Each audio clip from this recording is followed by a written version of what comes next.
আমাদের আজকের গল্পটি শোনার আগে কানে হেডফোন লাগিয়ে নিন আর সাথে কিছু টিস্যু পেপার নিতে পারেন, কারণ গল্পটি শুনতে শুনতে হয়তো আপনি কেঁদে দিতে পারেন। হ্যালো। হ্যাঁ বল। কি করছিস? শুয়ে আছি। দুপুরে খেয়েছিস? না। কেন? টাকা নেই কাছে, আর মেসে মিল নাই। শয়তান, বিকেল হয়ে গেছে, এখনো খাসনি? তাড়াতাড়ি বাইরে আয়। ছেলেটির নাম শুভ আর মেয়েটির নাম নীলা। শুভ জানে না গেলে সুনামি বয়ে যাবে, তাই আসতেছি বলেই রেডি হয়ে বাইরে চলে এলো। একটু পরই দেখলো নীলা প্রাইভেট করে চলে এলো। তারপর শুভকে তুলে রেস্টুরেন্টে নিয়ে গেল। শুভ এক মনে খাচ্ছে আর নীলা মনোযোগ দিয়ে শুভর খাওয়া দেখছে। এভাবে আর কতদিন? কি কতদিন? কি কতদিন বুঝিস না? আমার টাকায় আর কতদিন এভাবে চালাবি বল? আমার একমাত্র বইয়ের বাপের টাকায় খাবো, তো এতে কিপটামির কি আছে? এই কথা বলেই শুভ আবার খাওয়ায় মন দিল আর নীলা রাগটাকে কন্ট্রোল করার চেষ্টা করছে। খাওয়া শেষ হলে বিলটা দিয়ে শুভকে নিয়ে লেকের পাড়ে চলে গেল। চুপচাপ বসে আছে দুজনেই। শুভ, এভাবে আর কতদিন চলবে বল? অন্তত কিছু একটা তো কর। যেদিন আমি থাকবো না, কিভাবে চলবি তুই? দেখ নীলা, বেশি কথা বলবি না তো। তোর মতো একটা লক্ষ্মী বউ থাকতে কি অন্য কিছু করা লাগে? আর তোর বাবার অনেক টাকা, এগুলো খেয়েই তো দুজনে শেষ করতে পারবো না। বয়ে গেছে তোর মতো ছেলের বউ হতে। হবি তো হবি, তুই আমার বউ হবি বলে দিলাম। দেখ শুভ, এসব কথা না বলে একটা চাকরির ব্যবস্থা কর। না হলে অন্তত কয়েকটা টিউশনি তো করা যেতেই পারে। এভাবে আমার ভয় করে। আমি না থাকলে তোর কি হবে বল? দেখ, এসব চাকরি বাকরি আর টিউশনি কোনোটাই আমার দ্বারা হবে না, এমনই ভালো আছি। পরে বুঝবি এর মজা। কথাটি বলেই রেগে নীলা উঠে চলে আসছে আর শুভ উঠে পিছু নিল ওর। এই চলে যাবি যা, আমার যাওয়ার ভাড়াটা তো দে। দিতে পারবো না, পারলে হেঁটে যা। ওকে, গেলাম। কথাটি বলেই শুভ হাঁটা শুরু করে আর নীলা গাড়িতে উঠে যায়। কিছুক্ষণ পর নীলার গাড়ি শুভর কাছে এনে কাজটা নামিয়ে 1,000 টাকার একটা নোট শুভকে দিয়ে বলল, লিখে রাখিস, পরে শোধ করে দিস। গাড়িটা চলে গেল আর শুভ দাঁড়িয়ে মুচকি মুচকি হাসছে। এই 4টা বছরে শুভ এই দিয়ে 1,25,417 টাকা নিয়েছে। নোটটা না ভাঙিয়ে হাঁটতে হাঁটতে শুভ ম্যাচে চলে আসে। এবার এদের পরিচয়টা দেই। নীলান্দ্রি বড়লোক বাবার একমাত্র মেয়ে, তবে বড়লোক হলেও ওর মতো মেয়ে হয় না। রাগী হলেও মনটা খুব নরম। আর শুভ গ্রামের ছেলে। পরিবার বলতে শুভ নিজেই, মা বাবা সবাই ওই দূর আকাশে থাকে। অনেক কষ্ট করে ভার্সিটি পর্যন্ত এসেছে। পরিচয় বলতে এতটুকুই। ভার্সিটিতে শুভ একদম বেখেয়ালিভাবে চলতো, উদাসীন। আর এই উদাসীন ছেলেটাকে দেখে নীলার ভীষণ রাগ হতো, যে ছেলেটা এমন কেন। তাই শুভর সাথে বন্ধুত্ব করে নীলা। এরপর থেকেই শুভর প্যারা শুরু। শুভ এতটাই উদাসীন যে না খেয়ে থাকবে, তবুও কিছু করবে না। তবে নীলা খুব ভালো, তাই তো শুভর যখন যা লাগে দেয়। আর একসাথে থাকা চলা এটা তো কমন। এই 4টা বছর ধরে শুভর জ্বালাতে নীলা পাগল প্রায়। তবুও কেন জানি শুভকে কিছু বলতে পারে না। ছেলেটা এতিম তো, তাই আর শুভর হাসি দেখলেই নীলা সব রাগ চলে যায়। অপরদিকে শুভ নিজেকে নিজে যতটা না কেয়ার করে, তার চেয়ে বেশি নীলা কেয়ার করে। তাই তো নীলাকে খুব ভালোবেসে ফেলেছে শুভ। অনেক আগেই শুভ বারবারই নীলাকে বলে যে ভালোবাসি, তবে নীলা মজা ভেবে উড়িয়ে দেয়। এভাবেই এক এক করে চলে যাচ্ছে দিন। শুভও চাই চাকরি করতে, তারপর নীলাকে নিজের বউ করে নিতে। তবে আজকালকার দিনে চাকরি মানে যে কি, এটা যারা পড়াশোনা শেষ করেছে শুধু তারাই জানে। অনেক জায়গায় চাকরির ইন্টারভিউ দিয়েছে, তবে আজকাল মামা খালু আর টাকা ছাড়া কিছুই হয় না, তাই তো চাকরিটা আর করা হয় না।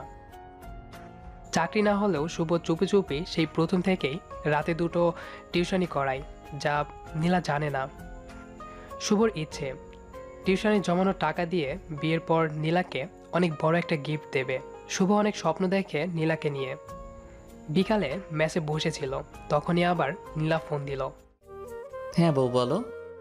দেখ শুভ, সব সময় আমার মজা ভালো লাগে না। মজা না, আমি সত্যি তোকে বউ করে নেব রে। আমার বিয়ে ঠিক হয়ে গেছে। আজ আংটি পরাতে আসবে, রাতে বাসায় আসিস। আর হ্যাঁ, আসার সময় কিছুদিন আগে যে শার্টটা কিনে দিয়েছিলাম ওটা পরে আসিস।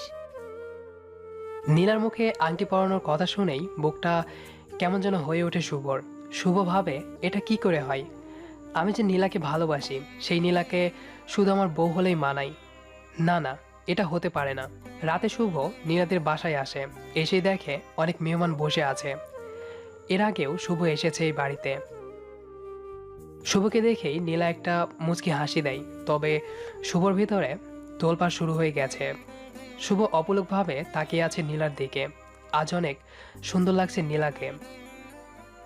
ছেলেটা নীলার হাত ধরে আংটি পরাতে যাবে, তখনই শুভ ছেলেটার কাছে গিয়ে কলারটা ধরে বলল, এই, তোর সাহস কি করে হয় আমার পরিটাকে আংটি পরাস? হ্যাঁ, আমি নীলাকে ভালোবাসি। নীলা শুধুই আমার।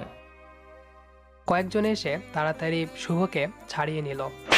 খুব জোরেই থাপ্পড়টা শুভর গালে বসিয়ে দেয় নীলা। অবাক হয়ে গালে হাত দিয়ে নীলার দিকে তাকায় শুভ। আমি তোকে এখানে ডেকেছিলাম কি বিয়ে ভাঙতে? আমি তোকে ভালোবাসি নীলা। আবার কষে থাপ্পড় বসিয়ে দেয় শুভর গালে। আমি তোকে শুধু বন্ধু ভাবতাম, আর তুই এই প্রতিদান দিলি?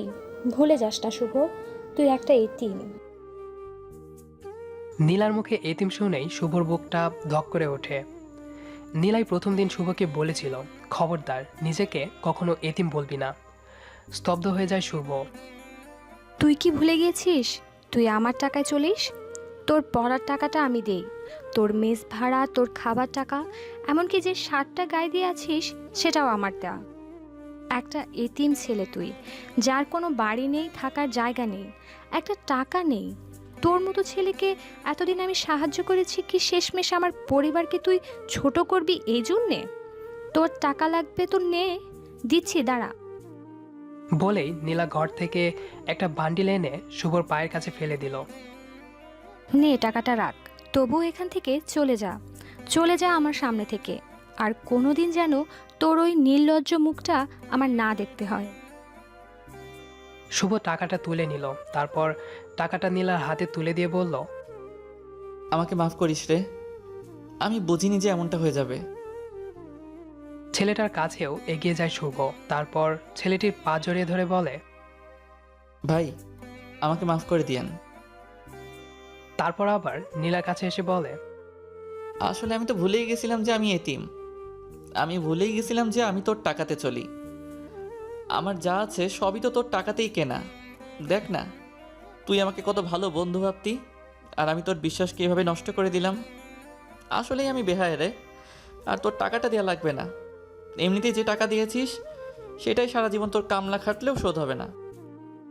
নীলার বাবার হাতটা ধরে শুভ বলল, চাচা, আপনাদের শুভ কাজে বাধা দেওয়ার জন্য মাফ করবেন। আর নীলা শোন, তুই যতই আমার মুখটা না দেখতে চাস, আমি তোর বিয়েতে ঠিকই আসবো। বলেই চোখটা মুছে শুভ চলে গেল। মেসে এসে বসে আছে শুভ। আজই প্রথম নিজেকে এতিম মনে হচ্ছে। আসলে নীলাকে নিয়ে একটু বেশি স্বপ্ন সাজানো হয়ে গেছিল, তাই তো কষ্টটা একটু বেশি লাগছে। সারা রাত একটুও চোখের পাতা এক করতে পারেনি শুভ। পরের দিন ব্যাংকে গিয়ে টিউশনির জমানো টাকাটা তুলে নেয় শুভ।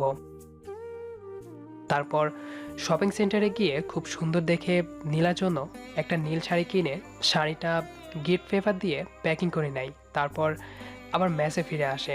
কালকে নীলার বিয়ে। সারা বাড়িতে হই হুল্লোড় চলছে। খুব খুশি সবাই। খুশি হবে না কেন, একমাত্র মেয়ের বিয়ে। তবে মনটা খারাপ নীলার। শুভকে সেদিন ওভাবে বলার পর থেকেই মনটা খুব খারাপ। নীলা জানে যে শুভ হাজার কষ্ট পেলেও কখনো কাঁদে না। মুচকি হাসির আড়ালে কষ্ট খুব করে লুকাতে পারে। নীলা ভাবে কালকে বিয়েতে আসলেই ওকে সরি বলে নেবে। আর নীলা ছাড়া তো ওর কেউ নেই। বিয়ের পরও না হয় ওকে দেখবে। পরের দিন রাত 8টা। শুভ নীলাদের বাড়ির গেটে দাঁড়িয়ে আছে, হাতে নীলার জন্য কেনা গিফটটা। শুভকে দেখেই গেটের দারোয়ান চাচা বলল, আরে বাবা, বাইরে দাঁড়িয়ে যে, ভেতরে চলো। না চাচা, অনেক কাজ আছে। এটা ধরুন, এটা নীলার হাতে দিয়ে বলবেন আমি দিয়েছি। আর আজ খুলতে মানা করবেন, বলবেন যেন বিয়ের পর খোলে। সে কি বাবা, তুমি যাবে না ভেতরে? না চাচা, অনেক তাড়া আমার। আমি এখন তাহলে আসি। কেমন? ভালো থাকবেন। পিছু ফিরে হাঁটা শুরু করে শুভ। কি মনে করে যেন বাড়িটার দিকে তাকায়। দোতলা বাড়িটা অনেক সুন্দর করে সাজানো হয়েছে। শুভর বড্ড ইচ্ছে করছে ভেতরে গিয়ে নীলাকে বইয়ের সাজে দেখতে। তবে নীলা যে সেদিন খুব সহজেই বলে দিয়েছে তাকে আর দেখতে চায় না নীলা। তাই তো শুভর শেষ ইচ্ছুটুকুও হাসির মাঝে চাপা দিয়ে পিচ ঢালা রাস্তা দিয়ে হেঁটে চলেছে। পকেট থেকে ভাঙাচোরা বাটন ফোনটা বের করে। শুভর ফোনটা ভাঙা হলেও ডিসপ্লেতে নীলা ছবিটা অনেক সুন্দর মানিয়েছে। ব্যাটারিটা খুলে সিমটা বের করে, তারপর ভেঙে পাশে ঝোপে ফেলে দেয়।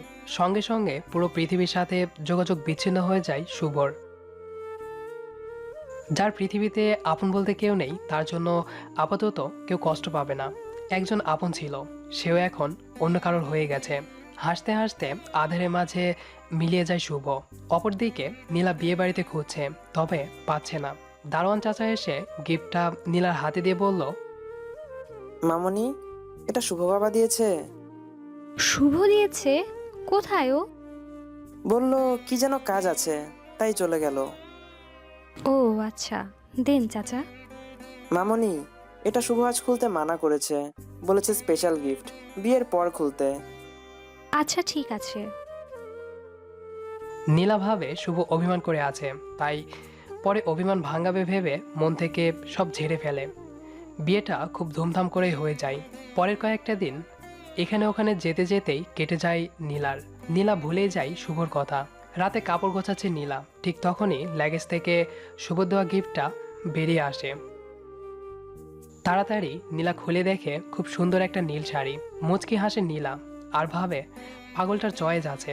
শাড়িটা তুলতেই একটা ছোট্ট প্যাকেট বেরিয়ে আসে। প্যাকেটটা খুলতেই নীলা অবাক হয়ে যায়। অনেকগুলো টাকা, সাথে একটা কাগজ। তাড়াতাড়ি কাগজটা খুলে নীলা পড়তে শুরু করলো। কি রে, কেমন আছিস বউ? রাগ করিস না, তোকে বউ বলেছি বলে। কি করব বল, অনেক যে ভালোবাসি তোকে। জানিস তো, আমি ইচ্ছা করেই তোর থেকে টাকা নিতাম। তোর থেকে আমি মোট 1,25,417 টাকা নিয়েছিলাম। এখানে টাকাটা আছে। ভাবছিস এত টাকা কোথায় পেলাম? তোকে না বলে 2টো টিউশনি করাতাম রে, সেটা থেকে জমিয়ে তোর জন্য রেখেছিলাম। ভেবেছিলাম তোর সাথে আমার বিয়ে হলে তোকে এটা দিব, কিন্তু তা তো হলো না। তাই তোর বিয়েতে এটা দিলাম। কোনো দিন তো তোকে কিছু দিতে পারিনি, বেহায়ের মতো শুধু নিয়েইছি। তাই প্রথম ও শেষ একটা গিফট দিলাম। শাড়িটা হয়তো ভালো হয়নি, তাই না রে? কি করব বল, তুই তো জানিসই আমার চয়েস খারাপ। তবুও শাড়িটা পরিস কেমন? আর তুই বলেছিলি না কোনো দিন আমার মুখ দেখতে চাস না। একদম টেনশন নিস না, আর কোনো দিন তোর সামনে যাব না। জানিস তো, তোর সাথে চলতে চলতে ভুলেই গেছিলাম যে আমি একটা এতিম। তুই ছাড়া আমার কেউ নেই। তবে সেদিন আমাকে এতিম বলে মনে করিয়ে দিলি। অনেক অনেক ধন্যবাদ তোকে। শেষ পর্যন্ত নিজের ভুলে এই এতিমটার আর কেউ রইল না রে। তাই পুরো পৃথিবীর থেকে সংযোগটা বিচ্ছিন্ন করে নিলাম। পারলে মাফ করে দিস কেমন? আর কোনো দিন তোর এই বেহায়াটার মুখ দেখতে হবে না। দোয়া রইল তোদের সাংসারিক জীবন সুখের হোক। ভালো থাকিস বউ। যদি কখন আবার হয় দেখা, যদি পথ দুটো না হয় একা, তবে রোজ রাতে আমি তারা হয়ে জ্বলবো তোর ইশারায়। চিঠিটা পড়ে চোখের জল যেন বাধা মানছে না নীলার। তাড়াতাড়ি ফোনটা নিয়ে ফোন দেয়। ওপাশ থেকে সুন্দরভাবে ভেসে আসছে, এই মুহূর্তে আপনার কাঙ্ক্ষিত নম্বরে সংযোগ দেওয়া সম্ভব হচ্ছে না। হু হু করে কেঁদে ওঠে নীলা। রাতে গাড়ি নিয়ে বেরিয়ে পড়ে শুভকে খুঁজতে। তবে সারা শহর খুঁজেও আর পায় না। পাবে কি করে? সে যে আজ চলে গেছে না ফেরার দেশে। গল্পটা লিখতে আমি নিজে অনেক কেঁদেছি। আম্মু বলেছিল কাঁদছিস কেন? তারপর আম্মুকে পড়ালাম, আম্মুও কেঁদেছিল। যাই হোক, কেমন লাগলো কমেন্ট করে জানান। আর নিয়মিত এমন গল্প শুনতে সাবস্ক্রাইব করতে ভুলবেন না।